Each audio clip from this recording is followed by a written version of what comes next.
Mungkin kisah ini terdengar sangat sepele.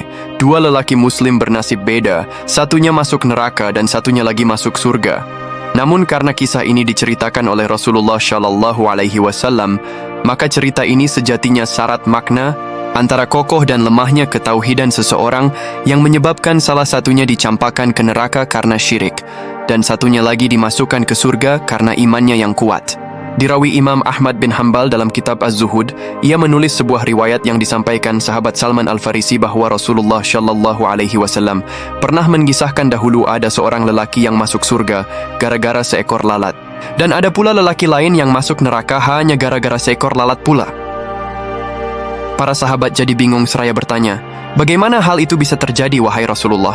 Lalu Rasulullah bercerita, ada dua orang lelaki yang melewati suatu kaum yang memiliki berhala.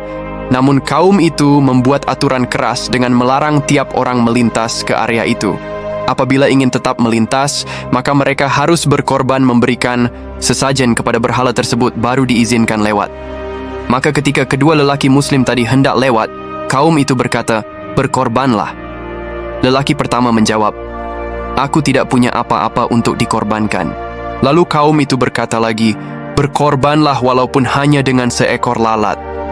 Lelaki pertama kemudian menangkap lalat dan mengorbankannya.